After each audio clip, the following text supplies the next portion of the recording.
E aí, senhor?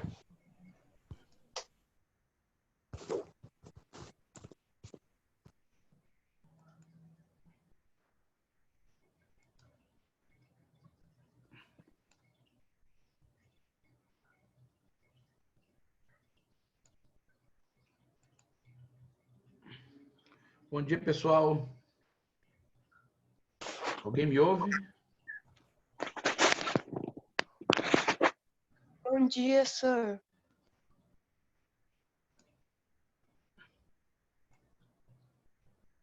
Bom dia, senhor.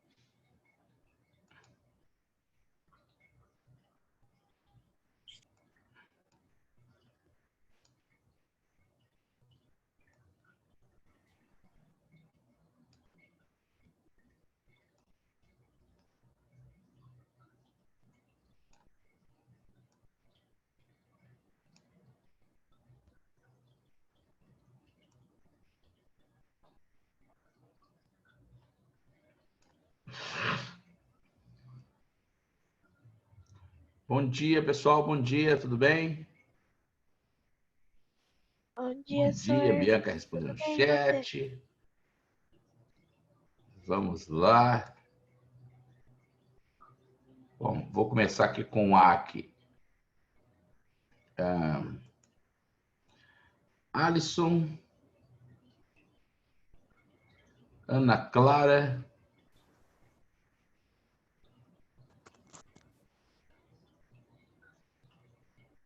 Brenda. Brenda Santos está aí. Bom dia, Brenda. Tudo bem, querida? Bom dia, senhor. Tudo.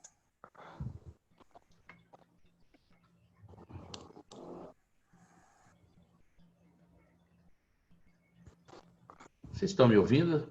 O meu sinal está chegando aí? Tá sim, senhor. Tá.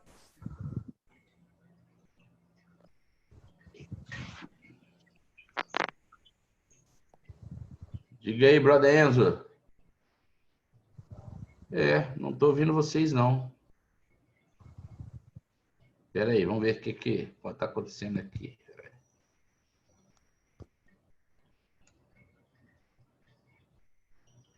Tem gente falando aí, então eu não estou ouvindo?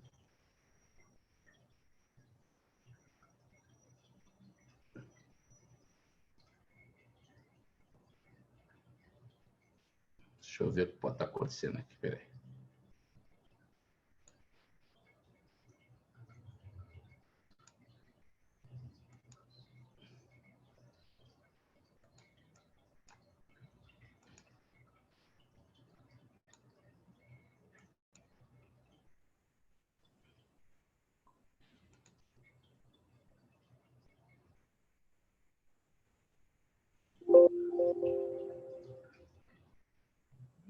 Normal. Fala, mais alguém, fala de novo aí para ver se agora eu estou ouvindo aqui. Que eu aumentei o volume. Oi, senhor. Aí, agora, beleza. Obrigado. Desculpa aí, acho que o som estava meio zoado aqui, agora deu certo. Obrigado, pessoal. Desculpa essa mancada aí. Vamos lá. Então eu estava chamando aqui, ó. A Brendinha estava aí, eu vi que a Brendinha estava. Bom dia, Brendinha, tudo bem, meu anjo? Bom dia, senhor. Tudo bem? Tudo bem? Essa vozinha acordou agora aí tá na luta para acordar, hein? Meu Deus do céu, hein? Faz parte. Bom, o bom do home office é que você sai da cama direto para aula, né? Você ganha um tempinho de sono, não ganha? Uhum. Ganha um tempinho de sono, né? Enzão, brother! Enzo Starrelli tá aí, não? O Enzo só chega depois, não? Starrelli é só depois, né? O Majon, não vi Majon. Sparapan é brother demais. Eu vi aí já. Brother Sparapan. Bom E dia, aí, irmão. senhor? Tranquilo? Tranquilo? Só alegria? Só alegria. Vamos aí, né? Daqui a pouco elas vão ter férias, né? Apesar de tudo isso aí, daqui a pouco elas vão ter férias. Pô. Quando, senhor? Então, agora a gente vai eu acho, né? A gente vai até a semana do planejado, até a semana 11. Até onde eu sei, tá? Mas morre aqui. Mas tá gravado, já era, né? Até onde eu sei, até a semana 11, hoje nós estamos na programação de semana 8, não é isso? Sim. Então, Uhum. depois da 11 a gente tem férias. Não são 30 dias, mas a gente tem É, aqui. então, é o que tá aparecendo lá no aplicativo, né? Porque só tá até a semana 11. Uhum. Aí nós vamos ter 10 dias de férias, aí depois volta na semana. Porque eu acho Entendi. que as aulas normal não voltam antes do quarto bimestre, não volta. Eu já estou trabalhando com a possibilidade de terceiro bimestre ser assim mesmo. Então, mas isso aí a gente pode, né, gente? Vamos lá, não adianta a gente ficar cabisbaixo e tal. A gente tem que tentar tirar o melhor do que pode. É uma situação que aflige a todos, né? Porque se fosse uma coisa que afetasse só a gente, aí eu entenderia assim. Eu entendo tudo o que está acontecendo, assim, no sentido de todas as posições, né? Mas a gente não pode ficar cabisbaixo, que aula é EAD, assim, não, tem que tentar tirar o melhor do EAD, porque é algo que afeta todo mundo, né? Então a gente tem que É tentar verdade. pegar o limão assim, fazer uma limonada, botar um gelinho, um açúcar e fazer um refresco aí. Não adianta a gente ficar cabisbaixo, porque também tem uma outra coisa. Se nós pensarmos assim em nível de concorrência lá na frente, se a gente nós mantivermos o foco, para nós pode ser uma vantagem, né? Se a gente conseguir não ter prejuízo menor nesse momento aí. Tem gente que está tendo prejuízo incalculável de não ter aula de nada, assim. Aí o espertão pode pensar, eu preferia estar sem ter aula de nada. Meu, mas na hora que você tiver que ser testado, você vai sentir É falta verdade. daquilo que você não teve, entendeu? E vocês vão ser testados de um jeito ou do outro. Uhum. Daqui a pouco vocês vão ser testados. Então, é bom que a gente tenha o menor prejuízo possível, né? Bom, vamos lá. Gabrielinha Santos. Gabrielinha tá sempre aí. Bom dia, Gabrielinha. Bom dia, senhor. Tudo bem com você, filhota? Bem, você? Animada também, não? Como é que tá com quarentena? Olha, eu tô com sono. Mas nesse horário até eu tô também, né? Então aí tá todo mundo nessa leva aí. Mas pensa bem, você dormiu um pouquinho a mais, né? Você É, dormiu, nem tanto, senhor. dormiu um pouquinho a mais. Então tem que pensar nesse benefício aí. João Leite, João Lucas. Não vi João Lucas. Lavínia. Lavínia está sempre aí. Bom dia, Lavínia. Cadê a Lavínia? Vamos ver se respondeu no chat ou não. Bom dia, meu anjo. Respondeu aqui para mim. Bom Lele. dia, senhor. Bom dia, Lele. Tudo bem com você, meu anjo? Tudo, senhor, com você. Fala, Soninho, tá tudo bem? Uhum. Tem que acordar um pouquinho mais cedo. Eu não deixo para acordar assim muito em cima, não. Eu acordo um pouquinho mais cedo. Hoje ainda não deu tempo de eu tomar meu café, mas daqui a pouco eu chego lá. Lívia não vi, Livinha. Marianinha, bom dia, minha Bom filhota. dia, senhor. Tudo bem com você, querida? Tudo sim com você? Tudo bem, saudade da minha filhota. Vamos nessa. Vamos lá. Agora até as séries estão escasseando, né? Porque eu aproveitei esse negócio de quarentena, eu voltei às minhas leituras, né? Algumas coisas que eu já não li há muito tempo, livros clássicos que eu li há bastante tempo e retomei e estava botando minhas séries em dia. Mas agora me parece que muitas séries aí já meio que acabou o estoque, né? Não sei. Eu estava vendo, eu tenho uma que eu assisto na Netflix, que é o Billions, sobre mercado financeiro. A ideia era ter um por semana. Ontem já não teve, porque diz que os caras não conseguiram produzir antes do coronavírus e sem prazo para voltar. Mas o mundo está começando a voltar ao normal agora, né? Outros países aí a coisa já está bem normal. Então, quer dizer, normal, o novo normal, vamos assim dizer, né? O novo normal agora não vai ser como antes, né? Eu acho que eu tenho a impressão de que as pessoas vão começar a usar máscara por muito tempo. Os asiáticos sempre usaram, né? Os japoneses sempre usaram. E o que explica talvez um índice menor de contaminação lá, mas vamos ver esse novo normal como vai ser, né? Deixa eu ver aqui o Nicão, Nicolas que tá aqui é o Nicão, né? Eu acho que sim. Responde aí no chat para mim, Nicão, se Nicolas é você aí. Sou eu, senhor, sou eu. Aí, brother, beleza. É porque eu sei que tem um outro Nicolas, nem sei se é na classe de vocês, eu me confundo. Nicole, Nicole, bom dia, Nicolinha, meu anjo. Bom dia, senhor. Como é que você tá? Nicolinha tá desperta, tá vendo? Viu pela voz dela, pela energia? Senhor, você.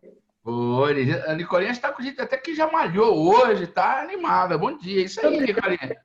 É isso aí, cara. Não tá carinho nesse negócio aí. Já no despertador, senhor. Malhei nada. Pedro, o bonito, grego, bonito. Agora, ele era lindão semana passada, vamos ver como é que ele tá hoje aí. Deixa eu ver. Ah, não, não tá aí, não. Pedro não tá aí, né? Achei que tava aqui, não tá. Rafinha Bispo. Bom dia, Rafinha. Bom dia, senhor. Tudo bem com você, meu anjo? Tudo sim. Beleza. Raulzito tá aí. Bom dia, brother Raul. Como é que tá, irmão? Bom dia, senhor. Alegria aí? Só alegria. Como estão os jogos, os jogos? Tá como? Jogando a tarde toda. É isso aí, mas deixa pra tarde, né? Thalita, não vi Thalita. E Vini, também não vi o Vini. Alguém do A que entrou depois da chamada? Não? Beleza. Primeiro B. No B, Aninha. Tô aqui, Tá aqui. senhor. Bom dia, meu anjo. Tudo bem com você? Bom dia, senhor. Eu tô bem, e você? Tá animada hoje? Como é que você tá hoje? Tá animada mesmo assim? É mesmo? Parece que vai começar uma decisão, não? Ou você tá no soninho? Não tem ninguém na cama, não, né? Outro dia eu vi um meme aí, que o mal do aluno DAD é achar que pode assistir a aula deitado. Aí é dureza. Aí daqui a pouco o sono, o olho fecha, você fala assim, peraí, vou só dar uma... Vou fechar ele aqui, mas eu vou abrir em 1 minuto. Pronto, quando você vê que perdeu a hora, hein? Cuidado. Não estou dizendo que é o caso de ninguém aqui, tá? Até quero crer que não, mas enfim. Davizeira, brother Davi. Como é que tá, irmão? Senhor, de boa. Beleza. Bianca também tá aí, vi aqui, já marquei. Bianquinha, tudo bem, filhota?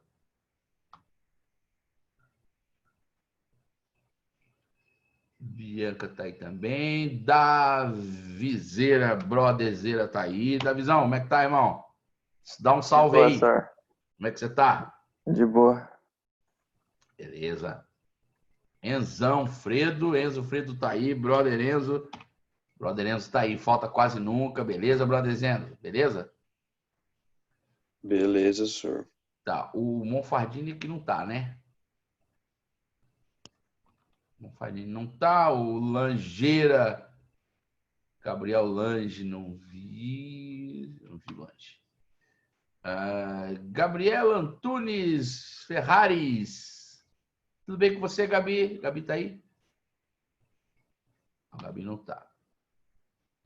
Giulia. Giulia tá aí. Bom dia, Giulica. Giulia. How are you? Eu vi que a Giulia tá aí. Bom dia, botou no chat. Ingrid, bom dia, Ingrid. Ingrid é filha que não falta. Eu até tô pensando assim, essa galera que não faltar no mês, eu vou dar um plus aí nas notas, tá? Isso aí eu vou conversar ainda hoje com a diretora, não tive tempo de falar ainda. Esse pessoal igual a Ingrid, que não faltou nenhum aqui nas avaliações daquele período, vai ter um plus. Mas eu vou ver isso, como eu vou fazer isso, de quanto que eu posso fazer isso. João Vitor. Beleza, brother? Como é que você tá, irmão? Beleza. Firmeza mesmo? Só na paz. É isso aí. Juan, não vi Juan. Julica, minha filhota. Rapaz, sou fã demais, cara. Sou fã demais. É a filha que eu não tive, cara. Pelo amor de Deus. Não dá essa cobra mesmo, não. Cauã. Tudo bem, senhor? Tudo bem? Tudo bem com você, Julica? Tudo bem, e você? Beleza, graças a Deus. Então tá bom. Eu tô aqui, senhor. Cauã. Cauã, beleza, brother. Cauã, como é que tá, irmão? Dá um salve aí pra galera. Salve, galera. Aí. É o Richard aqui. Não, é o Richard, desculpa.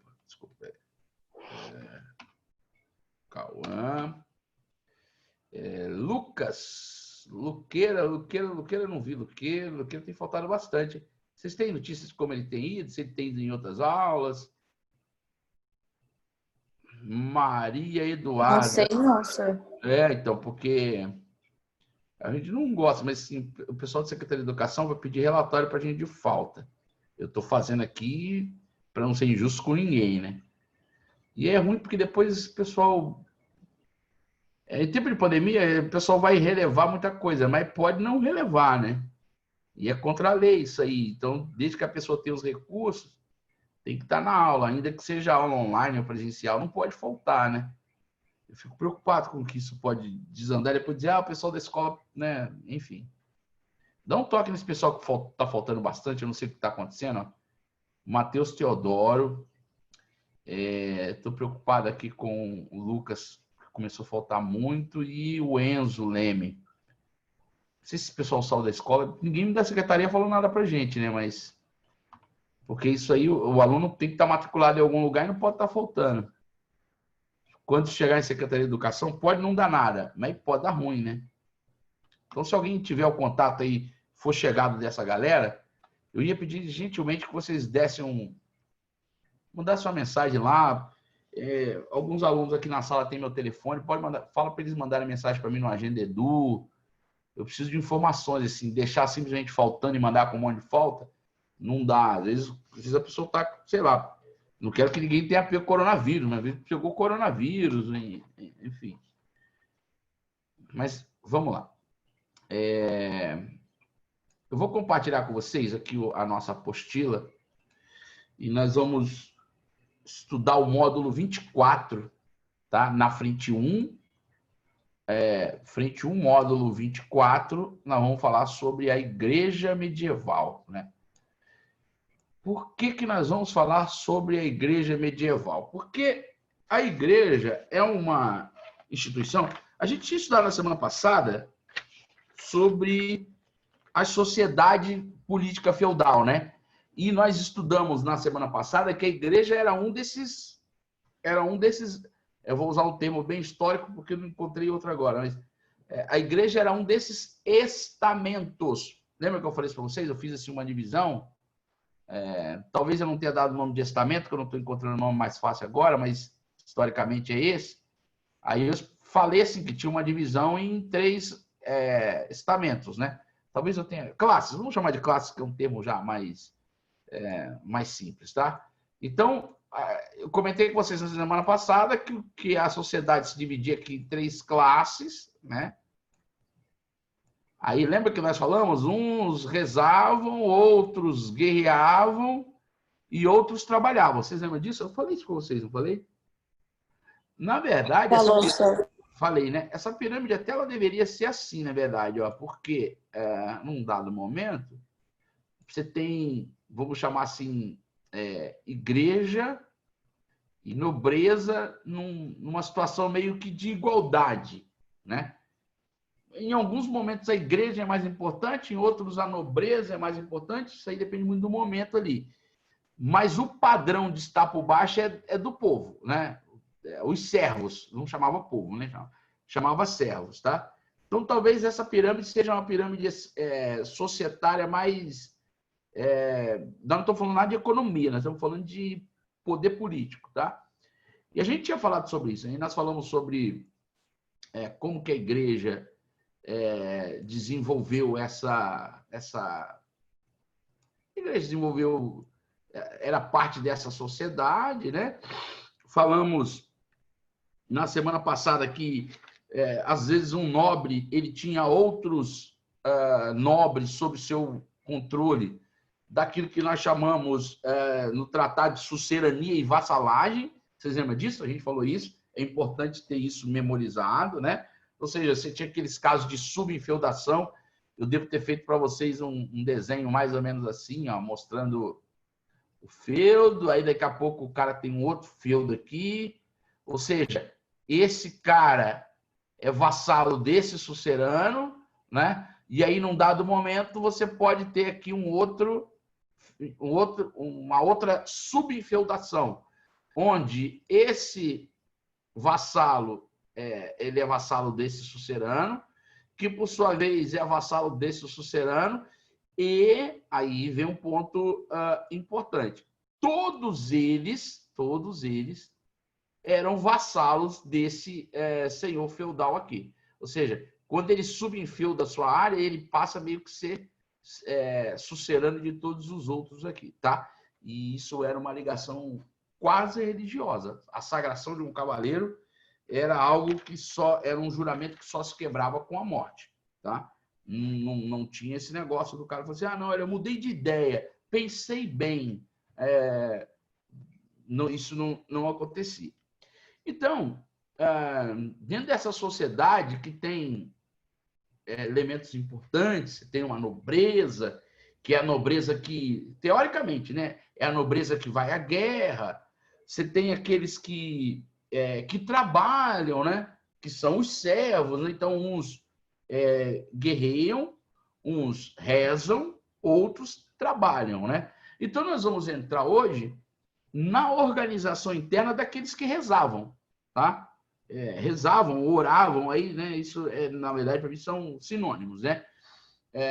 Os que oravam compunham a igreja medieval. E a igreja medieval, ela é uma instituição de muita importância. E eu vou explicar por quê. Ela é uma instituição que, tipo assim, vou pensar uma coisa, que ver se eu consigo desenhar um sentimento que eu tenho aqui. Então, por exemplo, você tem aqui, ó,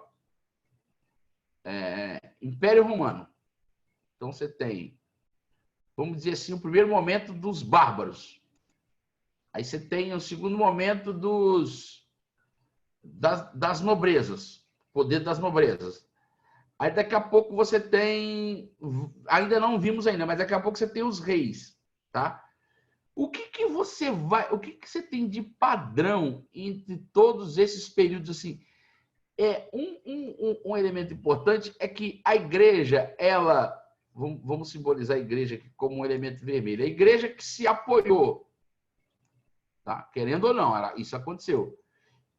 A igreja foi perseguida no Império Romano? Foi, mas no final do Império Romano, ela já era a religião oficial do Império. Vocês lembram disso? Ninguém vai lembrar quem foi o imperador que tornou o cristianismo obrigatório.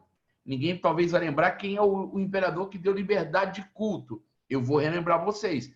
Foi o Constantino que deu liberdade de culto aos cristãos, através do Edito de Milão, 313. A gente viu isso muito lá atrás. Mas daqui a pouco você tem o Teodósio, que diz que o cristianismo é obrigatório. Ou seja, há quem diga que aí começam os problemas do cristianismo, tá? Mas não é nenhuma crítica, porque eu sou cristão também, mas estou dizendo o cristianismo enquanto instituição. Porque o cristianismo não é só uma instituição, o cristianismo é a devoção a uma coisa muito maior. Mas, querendo ou não, ela tem que se organizar enquanto instituição. Há quem diga que é aí que começam os problemas da igreja, quando as pessoas não necessariamente são cristãs por opção, por conversão, e o fazem por obrigação, né? Mas, querendo ou não, a igreja católica, a igreja, de uma forma geral, se acomodou muito bem diante do Império Romano. Quando os bárbaros chegaram, a igreja sobreviveu. Lembra que eu até brinquei numa aula aqui? Eu falei assim, louco, não pode bater no irmãozinho, não pode bater no coleguinha, não pode pegar um machado, não pode cortar a cabeça do amiguinho. Vocês lembram que eu brinquei disso daqui? Eu cheguei a brincar assim com vocês, eu lembro, né? Sim, Cersei. Não pode cortar a cabeça do amiguinho, para com isso, para com isso. Aí o bárbaro é mesmo. Aí culmina com o batismo do Clóvis, aquele famoso desenho que vai cair no Enem para vocês. E vocês vão matar de charada, vocês vão dar risada, vocês vão olhar e falar, pô, ainda bem que o senhor avisou. Vocês vão marcar, todo mundo vai ficar, ai, que desenho que é esse? Vocês já vão saber, vocês vão marcar em 10 segundos vocês resolvem a questão. Vai ter gente que vai perder 10 minutos, vocês vão perder 10 segundos só. Porque aquilo ali mostra o bárbaro sendo, vamos assim dizer, que palavra que eu vou usar agora? Recepcionado pela cristandade. Agora eu mandei bem demais, né? Recepcionado pela cristandade. Daqui a pouco você tem o período dos nobres. A igreja mantém esse poder durante o período da nobreza. Ou seja, ela manteve-se como uma instituição muito respeitada, até porque parte dos elementos da nobreza iam parar na igreja. Né? Eu expliquei também as questões complicadas de herança medieval, comentei isso aqui com vocês, em que às vezes a igreja era um refúgio para muitos membros da aristocracia, que eram ali terceiros filhos, quartos filhos, oitavo filho, 10º filho. Então, o cara nasceu, o cara falou, meu filho, perdeu. Então, mas tu perdeu. Já era. Já fica sabendo que tu não tem mais, tu não vai ter muita coisa. Teu irmão ali vai ficar com a maior parte.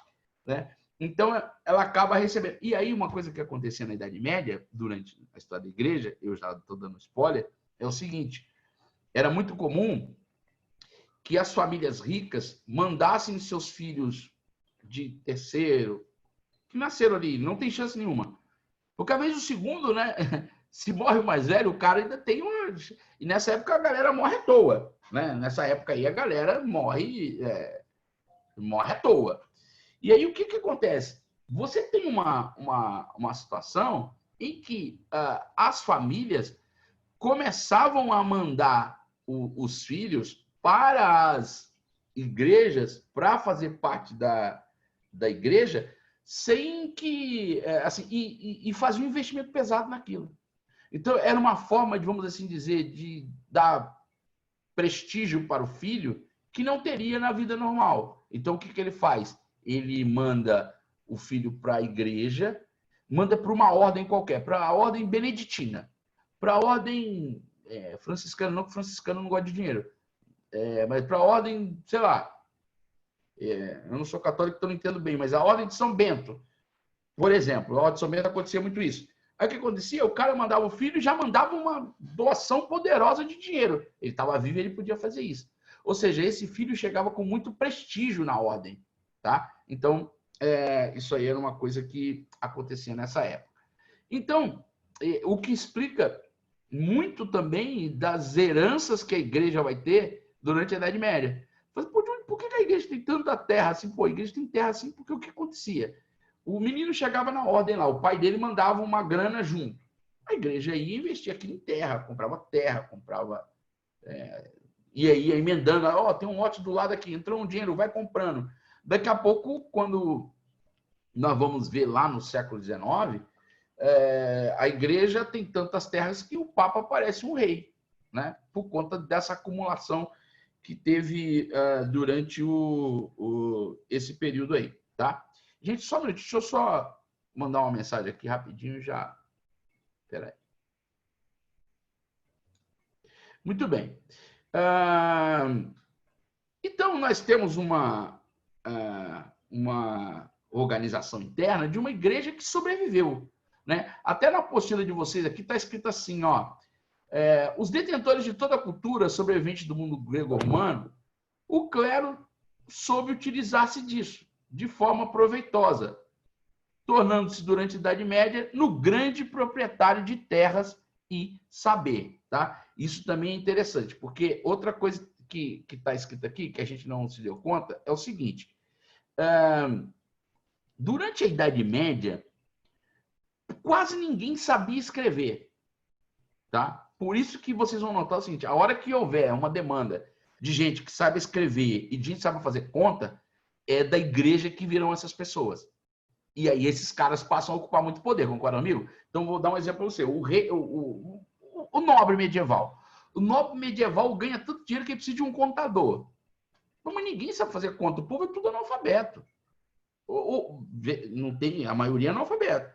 Então, onde ele vai buscar as pessoas para isso? Ele vai buscar nos frades, nos freis, nos padres. São os caras que sabem ler, sabem escrever, conhecem latim, sabem fazer conta.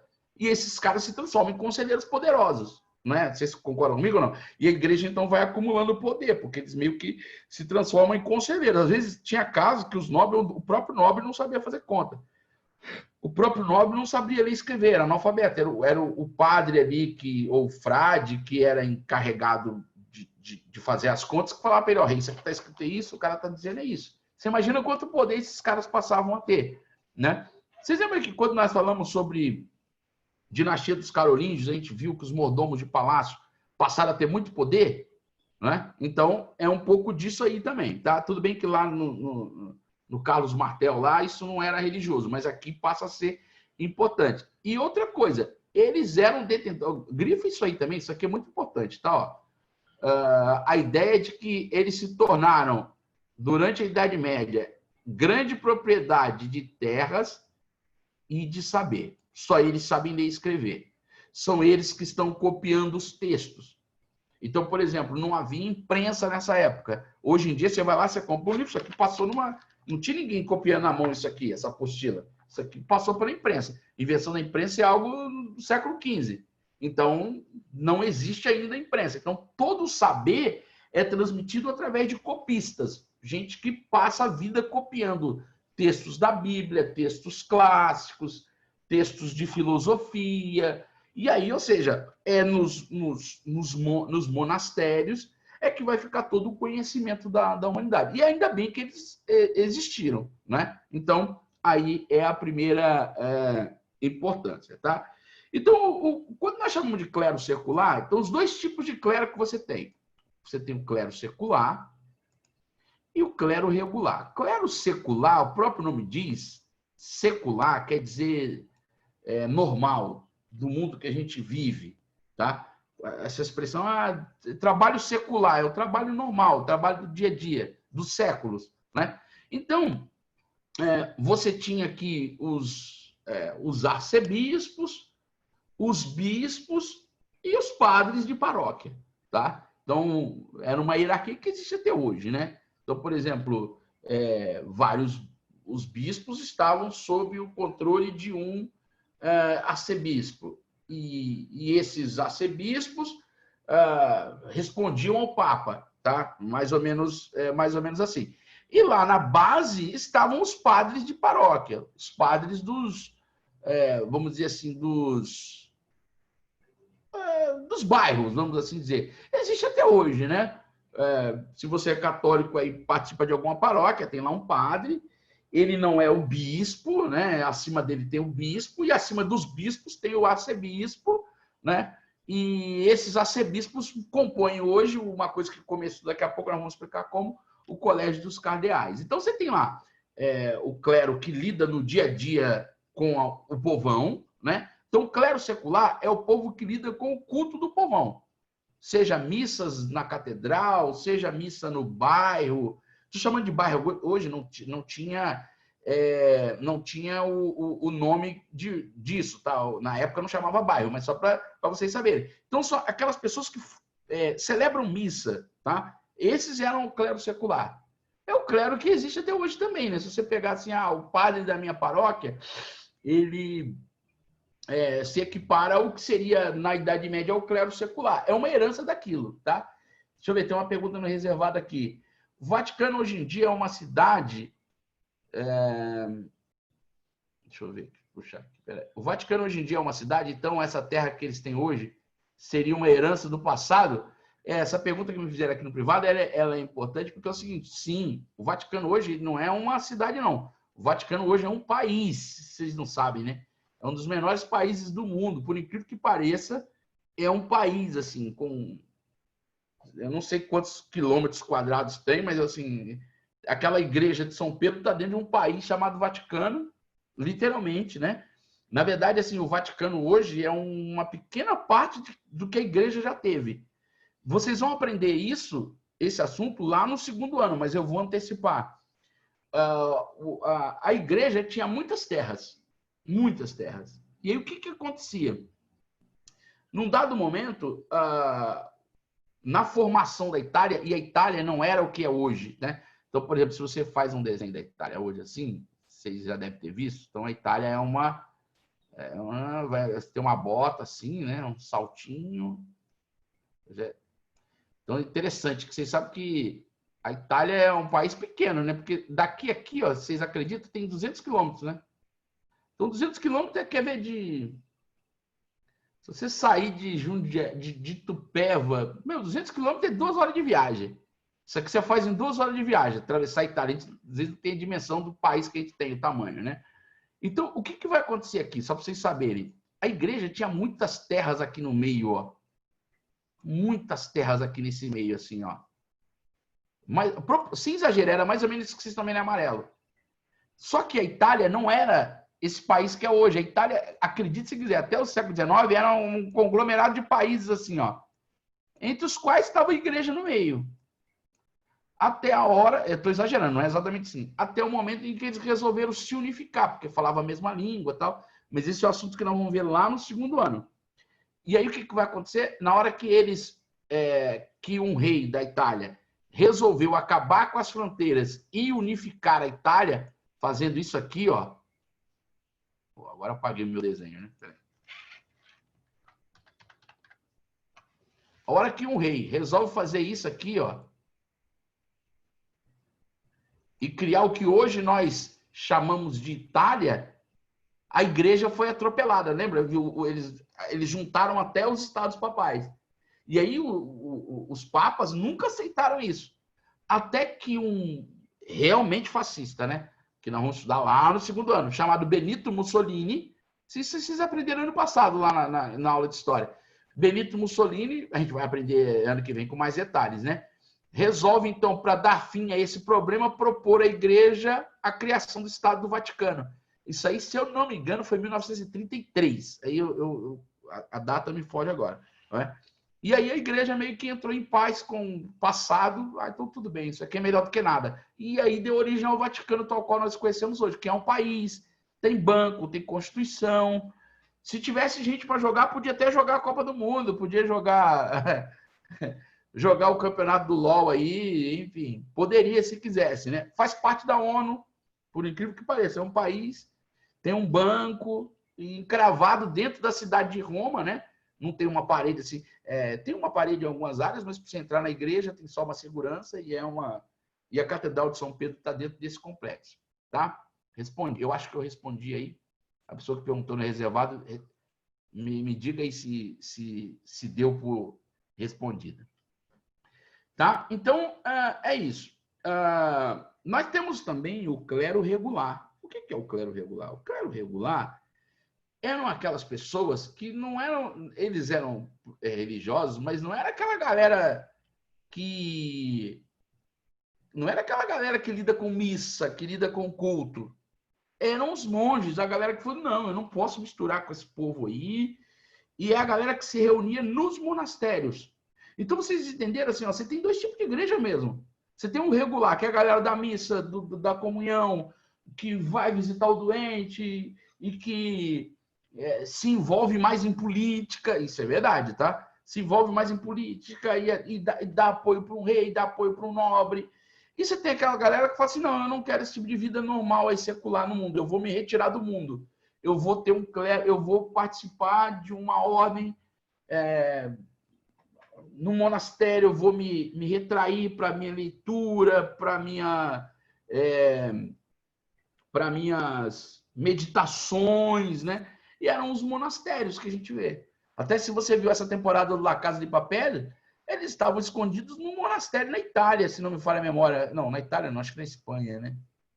Não lembro. Eu vi La Casa de Papel, mas não lembro onde é o monastério. Eles estão lá. E aí, o que você... Outra coisa interessante que você vê no monastério da época, com o clero regular, era um tipo de monastério autônomo. Os caras produziam o próprio alimento, tinha ali os cultos entre eles, mas assim, eles não tinham nenhum contato com o povão lá fora. Era um outro tipo de cristianismo. Não sei se vocês entenderam isso aí. Tá? Ou seja, os monges, eles eram totalmente isolados da vida normal. É óbvio que, assim, tá, se você pega qualquer filme que aparece em um monastério, em algum momento o cara vai lá no mercado da cidade, compra alguma coisa. Eles faziam negócio, o que eles produziam em excedente, eles trocavam na cidade por aquilo que ele não tinha, porque, afinal de contas, ninguém consegue produzir exatamente 100% daquilo que consome. Tá? Isso não é possível.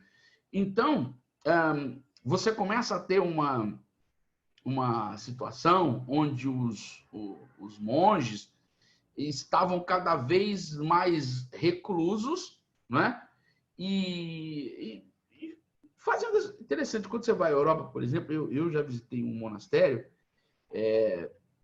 para quem gosta de cerveja, assim, as melhores cervejas eram produzidas nos monastérios, né? Até hoje, na Europa, alguns países da Europa, na República Tcheca, por exemplo, tem lá uma marca tradicional de cerveja da República Tcheca, que é um segredo dos monges. que até hoje eles produziam vinho, produziam cerveja, produziam... aliás, a cultura da cerveja na Europa, para quem não sabe, está muito ligada aos monastérios. Muito, mas muito mesmo, assim. Praticamente começa com isso aí. Eles é que desenvolveram fórmulas diferentes, né? Você sabe que na Europa existe uma cultura da cerveja muito maior do que tem no Brasil, assim, né? Isso é uma coisa que eu estranhei quando visitei países como a República Tcheca, acima de tudo, mas a Áustria, né? É muito comum, assim, você ver pessoas de mais idade, assim, 80 anos, tomando cerveja de manhã, assim. Isso é um negócio que me embrulhava até o estômago de ver da República Tcheca, por exemplo. Eu falei, caramba, aquela vozinha bebendo cerveja às 9 horas da manhã, mas não sei explicar para vocês que cultura é essa, tá? Mas é isso que você vê com muita frequência. É muito comum. A cerveja faz parte da cultura dessas pessoas e é uma herança do clero regular, tá? O que vai acontecer é que em algum momento... Agora, deixa eu explicar uma coisa para vocês. Até aqui tudo bem, pessoal? Estão me seguindo? Tá? Estão comigo? Beleza? Beleza, senhor. Uma outra coisa que a gente vai ver aqui de forma muito categórica é a seguinte. Você tem esses dois tipos de clero, tá? Mas você tem uma interferência muito grande vamos dizer assim, da nobreza nessas atividades do clero. Não é difícil deduzir, assim, você tem uma igreja dentro do feudo. Beleza. Você acha que o cara do feudo não vai querer interferir na igreja? Hoje não. Hoje, né? Mas vamos supor que se isso acontecesse, é óbvio que o cara interfere. Então o cara chegava lá e falou, padre, eu quero que você fale sobre tal coisa. Puxa vida, o padre vive ali dentro do feudo do cara. E vai dizer não pro cara? Daqui a pouco o cara começa a dizer o seguinte, não, ó, eu quero que troque esse padre aqui, porque esse padre aqui, eu mandei ele pregar um sermão sobre isso e ele não pregou. Não estou dizendo que isso era regra, mas acontecia muito, tá? E é natural que isso aconteça, assim. Não que eu ache certo, mas eu entendo natural. Vocês estão me entendendo, né? É meio que natural que isso aconteça. E aí você começa a ver uma excessiva interferência vamos dizer assim, dos nobres nos assuntos da igreja. Ou seja, são os nobres que definem quem vai ser o Papa. Meu, isso aí é BO, né? É óbvio. Isso aí vai dar ruim. São os nobres que falavam assim, olha, vamos assim, ó, o novo arcebispo aqui, arcebispo é o chefe dos bispos, vai ser o filho do fulano. E acredite se quiser, hein? Vai espantar alguns, pelo que você vê hoje, né? Às vezes a pessoa nem formação religiosa tinha. Nem formação religiosa tinha. Era o cara que estava ali, andando de cavalo, indo para a guerra, daqui a pouco voltou, ó, agora tu é bispo lá em tal lugar. Assim, sem nenhuma formação, sem nenhuma, sem nenhum chamado, sem nenhuma, vamos dizer, chamado é um termo bem protestante que eu conheço bem, mas sem nenhuma vocação, né? Hoje você vê nos cleros protestantes ou católicos, as pessoas são vocacionadas. Você vê aquele pastor lá da sua igreja, ele é um cara tem a vocação mesmo. Você vê que ele foi chamado para aquilo. Você vê o padre da sua paróquia, né? Até o jeito dele falar é diferente, né?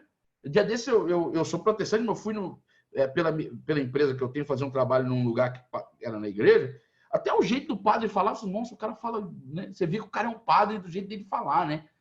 Ou seja, o cara é vocacionado para aquilo, mas na Idade Média não era assim. Até o momento em que as pessoas começam a se opor a isso, tá? Então você tem aqui na apostila de vocês nós temos aqui dois casos, tá? Duas ordens. O que eram ordens? Ordens eram grupos que se juntavam em torno de uma filosofia. Então você tinha a ordem dos beneditinos. Então lá eles pegavam o que São Bento acreditava e levavam aquilo a ferro e fogo. Ordem dos franciscanos. Então, o São Francisco de Assis, você já deve ter ouvido falar, era alguém que fez voto de pobreza. Ele era rico, fez voto de pobreza. Então, até hoje, os franciscanos hoje, eles são assim extremamente simples. Tanto é que existe uma expressão na língua portuguesa, que eu não sei se vocês já ouviram, que fala assim, fulano é de uma simplicidade ou pobreza franciscana. Rapaz, essa expressão vem daí. Nossa, mas fulano é de uma assim, ó, de uma pobreza franciscana, ou seja, O cara faz voto de pobreza e tá ali na maior das simplicidades, tá? Esses caras começam a dizer o seguinte, não tá errado. Não tem que ter interferência de nobre nenhum em assunto nenhum.